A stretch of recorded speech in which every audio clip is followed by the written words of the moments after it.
Hello, everyone, and welcome to another episode of the Automated Advantage. Today we have David Robert on.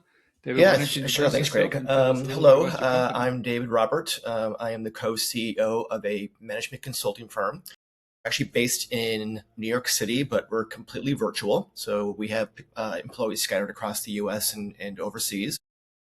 We've been in business for nearly 30 years. Our co-founder, Natalie Loeb, started it, I think, in 1997. We primarily focus on traditional management training. So both like discrete workshop delivery or longer leadership development journeys. We do a substantial amount of executive coaching. So usually at the director level and above. And then we do a little bit of culture consulting. It's a growing part of the business, but it's probably the smallest of the three.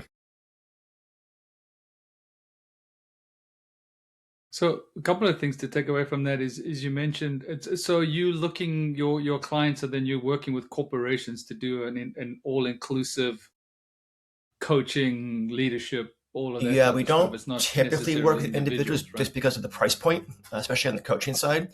So usually our clients are corporations, yeah.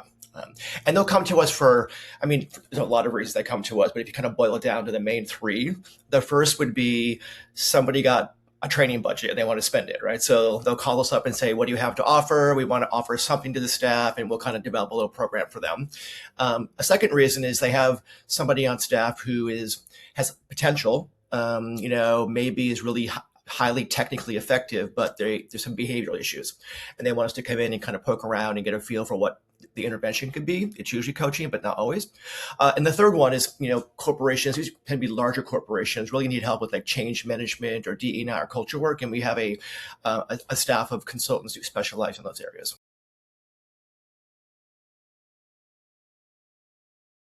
And the other piece that you mentioned, so I'm curious to know, and we'll get down to some of the details of what you do, but you said co-CEO. So I'm very curious to talk about how co-CEOs work together, how you divide and conquer, how you get by, Yeah, and sure. It's a each great have question. the It own often does lanes. Maybe confuse talk us people. through It that. confused me, to be honest with you, at the beginning. So a couple of years ago, I've had a variety of roles with the Lobes. I was a consultant for a couple of years. I did some sales for them. I came in and took on an operational role. And then more recently, the Lobes approached me and said, they're getting a little bit older. They had a grandchild on the way.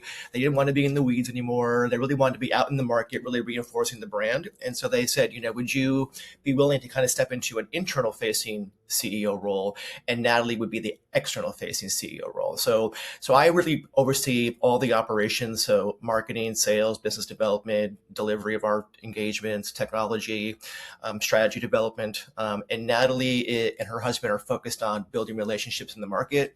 So they're popping up at conferences and other marketing events and really kind of reinforcing that very strong brand that we have.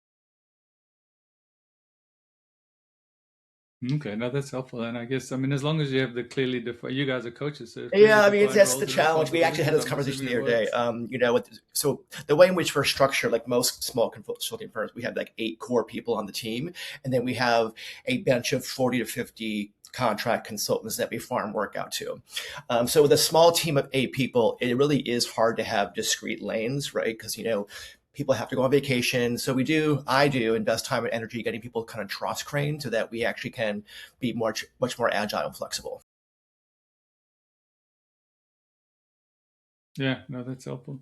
So let's take it back a little bit now to the opening statement too about, what it is you guys do and things like that. And I'm trying to remember, it was you and I that had the conversation, but it's still a very interesting conversation to me, because having worked at three of the largest consultancies in the world, plus a couple of small companies, that whole conversation about culture comes up, right? And there's, to me, there's two very key components. One is the words, and one is the other one is the actions. And hopefully, the words and the actions meet. But maybe talk us through a little bit about culture and what makes a good culture, and how you Yeah, no, it's a coach great point. people through I through have a that lot of work situation. in the culture space. I think I mentioned to you in our previous call. I spent almost 4 years in the Middle East as the CEO of Great Place to Work, and these are like global culture experts. I have a lot of experience talking to executives about this very topic. Maybe the metaphor is like, you might have a sick fish, right, or a fish that's struggling, and you might think the intervention is, take that fish out of the lake or the pond, and like, get them some development or, some medication or whatever. But if you drop them back into the toxic pond, you really haven't solved the problem, right? So that to me is like, the culture is the when I am coaching executives, the question I ask them is, how do you want people to feel about working here? And once you answer that question, everything else becomes crystal clear. So if I asked you that question, your answer was, I want people to feel like respected and included, then now we know what we have to focus our leadership development and training on, right? Inclusion, and how do you demonstrate respect through words and actions. You also know like the kind of people you want to invite into your organization. There should be some way to test them, right, to see how aligned they are with that vision you have. And so it really is as easy as that, right? It's just asking a simple question and getting really clear about what that feeling is, and then you build an ecosystem around that feeling that's going to actually get you to where you need to go. And you do that from a variety of ways. So obviously leaders, especially people leaders, play a really important role in the development and the sustainability of culture. And then programs and policies. So we when we're auditing organizations for their culture, we audit like the entire spectrum of the employee proposition. So what kind of benefits do you offer? To go above and beyond what the market dictates, right? What does your time off policy look like? What are opportunities for development and growth? What is there a formal way that the organization shows appreciation, right? And so we look at all those things and provide feedback and suggestions about how they can tighten that up in order to accelerate the culture they're trying to accomplish. Yeah, so and that's interesting, and so and then I'm assuming like once the people are on board, like you get feedback as to, I mean, you can, again, I think we've shared this before, but it's like I worked for a guy who was like, hey, culture, culture, culture, but actions were not the same as what was being. So do you get feedback from the employees to kind of tighten the two together and making sure that Yeah, it's we have not great, just great words, that question. people are actually We implementing absolutely it? do. So we depend on how big the client is and how complex the issue might be. We could create our own proprietary survey. There's a lot of survey platforms out there that are easy to use. That's one way to do it. We've done a lot of those. Or you can actually go and secure a third party vendor. So Great Place to Work has a very robust culture assessment. Everybody in the organization takes it. It gets rolled up to certain levels, and then we interpret the result to meet with the leaders and give them feedback. Right. So in terms of how others see them showing up, because we don't always see ourselves in the same way others do. Right. And then we help them develop an action plan, which I think is the most difficult part of the engagement. And then we check it. We should check in every 3, 6, 12 months. How are things going? Where are you still getting stuck? Anything we can help you with, and just to hold them accountable as well, because it's really easy to walk away from the culture work, partly because it's not readily tangible. It takes a long time to kind of get some momentum, and people get frustrated, especially those who are funding it. And so it really is a long marathon. It's not a sprint at all. And so keeping leaders committed and focused is quite a challenge. But I think that those who actually have stayed committed and are seeing results really understand the importance of staying on that journey. Um, yeah, Yeah, and again, I think we discussed this too. One of my favorite things is a company that I worked for not that long ago really lived the cultural thing. The people, it was a very tight culture, but we had this incredible thing, and it was called You First Fridays. And so on Friday afternoons, you were not allowed to have any internal meetings. If a customer needed you, you were available, but you weren't allowed to book any internal meetings. And the objective was for you to take Friday afternoon off and go and spend time with your I love family it. and take pictures at the beach or whatever it was.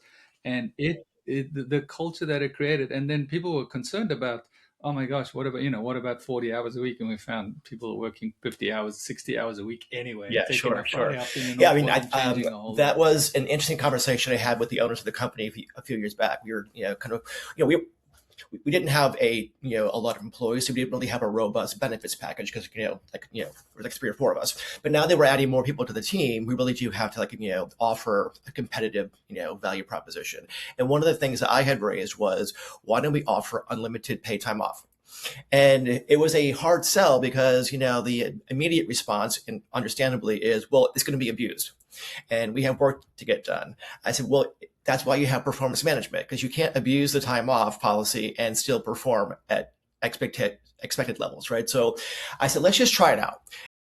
And no one's abused it. In fact, we have the complete opposite problem. People aren't taking time off because when you self-police, people are intimidated to take time off. So now we're kind of circling back and re-examining that policy. And maybe we have to have some minimums. You have to take at least X amount of days per year to make sure you are taking care of yourself and spending time with your friends and family. Yeah. No, I think we had a similar thing, and I found myself and my team too. It's like, guys, you got to take time off. Like, and I think the other component too is that I was a big believer in this, and hopefully, people were like, when it's your time off, it needs to be your time off. You just, the Correct. business will continue, the world will Yeah, yeah. continue. I mean, You I know, need to it's take your time it's off. it's tough because we're all super committed to the work, and we really care deeply about our clients and don't want there to be any kind of interruption to service. So I get that, but we back each other up, and so people are entitled to take time off, and we can get the job done, right? And I think clients will be accommodating, that they understand, if we're, you know half day or a day late getting back. Yeah. But yeah, going back to the culture piece, because it's interesting you're talking about the Exactly. Fridays off. Because when I was in the Middle East and we were doing, auditing organizations, and we'd have an award ceremony, the top 20 companies from a culture perspective, and we used to get a lot of cynicism, from leaders who actually didn't make the list. It's about like, well, culture works kind of like it's kind of overrated. We can just give away free ice cream on Fridays or put a PlayStation 4 in the cafeteria and everybody's going to be super happy, right? And I had a lot of clients who did those things, right? But they didn't make the list because that's not what shifts the culture. It's the interaction and the quality of the connection you have with your manager and your peers. And we talk a lot about trust, right? So if you can train your managers about how to show up in a high trust way, how to make high trust decisions, how to use high trust words, that goes a long way, a long, long way on moving the needle in a positive direction from a culture perspective. Because we all want the same thing. When when I was teaching at the University of Dayton, I did a course on culture, and one of the questions I would ask the participants in the classroom is like, think about the best person you've ever reported to, with either at work or in the community, in your church, like, and think really hard about why that person popped up on your radar. What qualities did that person possess, right? And I had them jot it down, and then we make a little flip chart, and we write it down.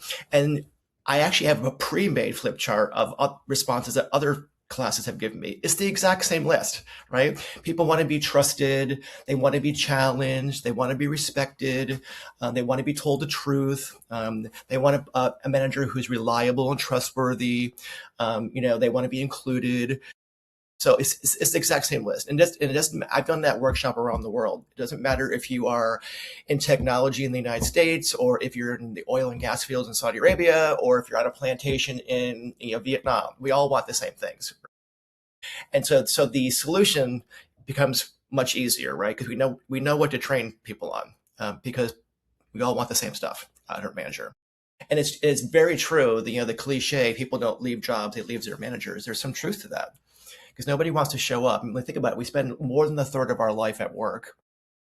You don't just shut that off when you walk out the door. That gets internalized, and you bring that back to your house and your family. It has an impact. And imagine if you walked out the door at the end of the day and you were super energized and inspired, right? And you couldn't wait to get back the next day to kind of contribute more.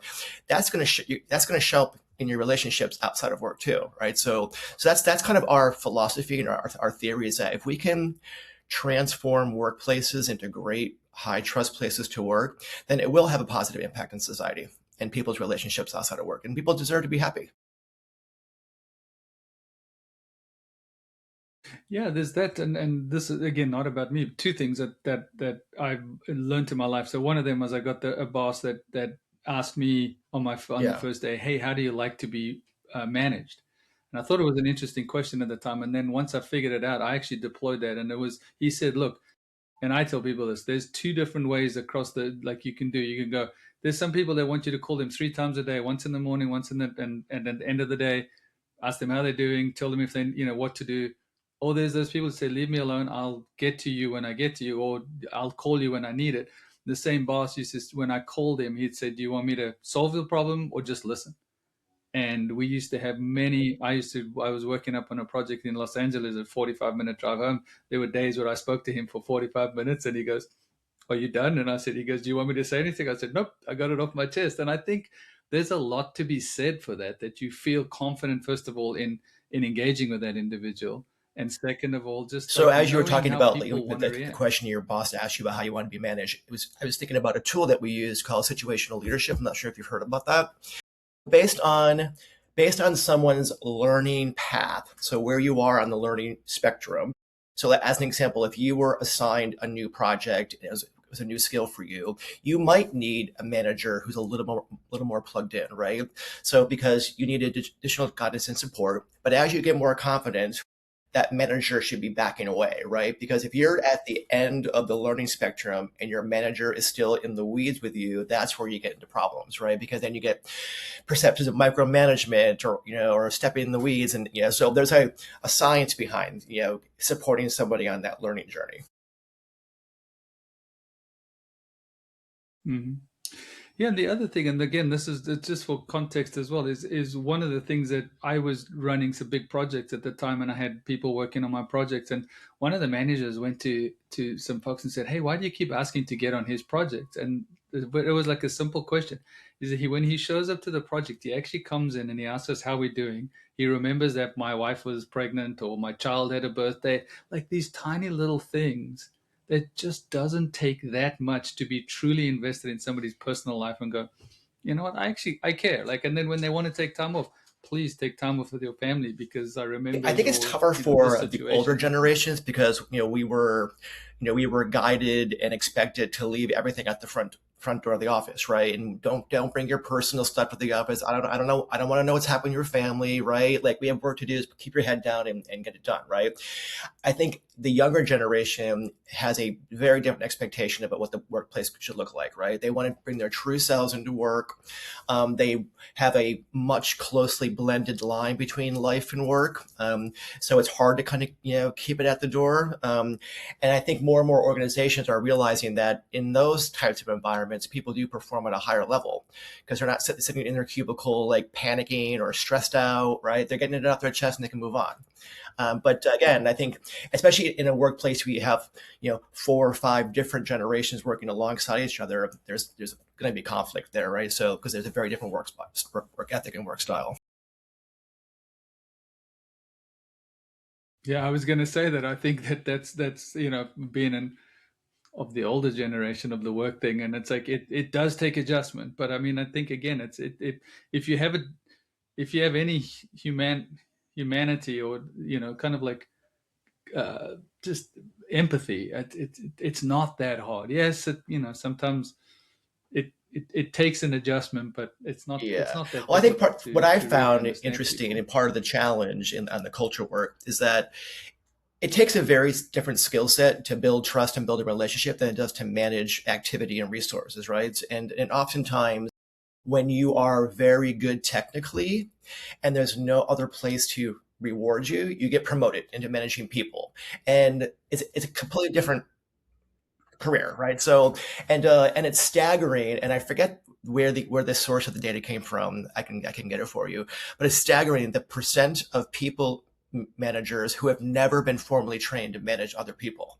It's like close to 80%. And it's like, wow. I mean, it's so important.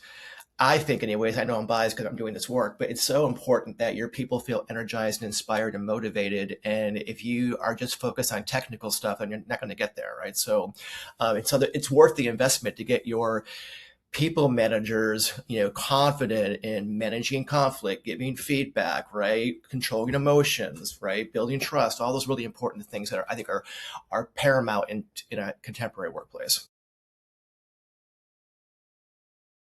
Yeah, and to your point there, is I've also found that the best performers are not necessarily Yeah, always the best absolutely. managers I either. mean, I'm sure you again, see that too. I get it, right? You want to reward people who are working hard and who are contributing at a high level, but it's almost punishment to put them into a people manager role if they're not ready for it, right? So when I was in the Middle East, I did a very back of the envelope survey with my clients, and I asked, I want to say 300, 350 people managers, like, did you want that promotion? Did you want that job?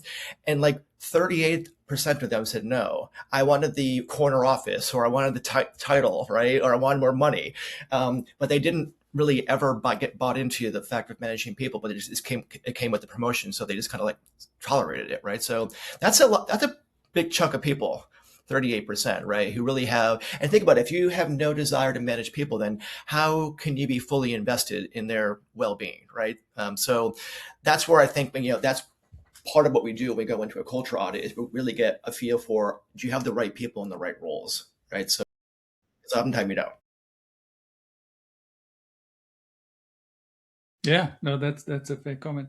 So thinking about this, and I don't want to make this about AI, but I think it's such a prevalent conversation right now. I've got to believe that in the things that you're doing, a lot of companies are bringing you guys in to help dispel the myths and get people to feel confident that it's not there to take their jobs and things. How has Yeah, that I mean, changed it what you does guys pop do up. I in wouldn't say in to your the business? extent that we would expect it to be there, right? But I think as AI becomes more incorporated into, various industries, will have more of those conversations. But right now, we're actually at Loeb Leadership. We're trying to figure out how to work with AI, right? So right now, we're testing out an AI coaching tool. It's a little bit, it's tricky because it's the tool is only as good as the content that gets put into it, right? So you have to be very careful what gets put into the tool, and it's been a challenge to kind of get that working. But also, we had a conversation about liability. What if the coaching tool gives somebody bad advice, or said something, because these have been stories in the news, right? It says something a little bit off color, like, we don't want to, we want to protect ourselves because we're not the ones who are generating the content, right? So there are lots of conversations to be had both internally and at our client sites about how do we coexist with this like rapidly changing tool. Yeah, no, for sure, and it's prevalent. I mean, and maybe to take it to the point that I think you're going to see some of this is because I had a client that there was a bank, and their comment to their employees was, you need to use AI, otherwise your bonuses will get impacted. And I was like, okay, what does that mean? And they were like, you need to use AI, otherwise your bonuses will get impacted. They're like, well, how do you want us to use it? You need to use AI or your bonuses will get Yeah. impacted. So I think that there's something out there that companies are going to need to say, look, this is a cultural thing, and it's to improve your workspace, and it's improve your work life, and it's to help you be more productive. It's that's what we're doing. And I think that the corporations that are going to embrace that are going to be Yeah, the I ones mean, that listen, ultimately there's win there's out. there's space for AI. I mean, obviously, with any kind of technology advancement, people will lose their jobs, right? It's gonna, time, decades of this, right? So as we get more sophisticated with technology, it does replace jobs. I mean, um, but there will be jobs that AI won't be able to replace, right? So I mean, I don't see an AI tool. I mean, who knows what's going to happen in the next 10 years? I could be totally wrong. Like building human connections, right? Building trust with you, right? Being there as a thought partner with you, right? So those human connections are really, really important. I don't see that going away. We're actually, one of the things that we're doing. Yeah, I hope I too. I mean, hope. that's That's scary. I I mean, a hope. world with no empathy, ooh, that's a pretty frightening prospect, right?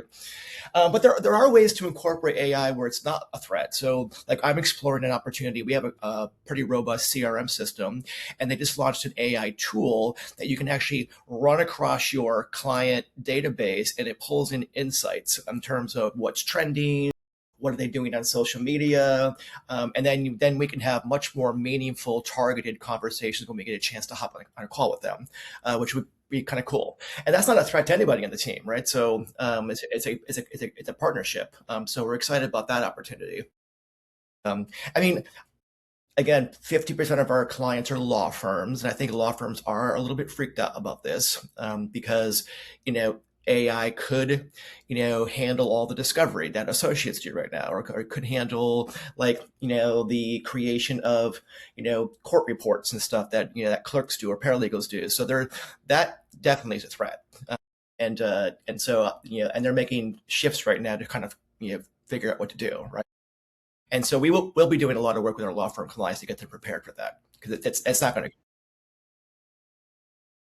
But yeah, and I mean, I think that's true, but all it does, I mean, you still need to, I keep telling people, you still need somebody to check the Yeah, homework. So maybe they're just checking more sure. homework assignments than they were doing in the past.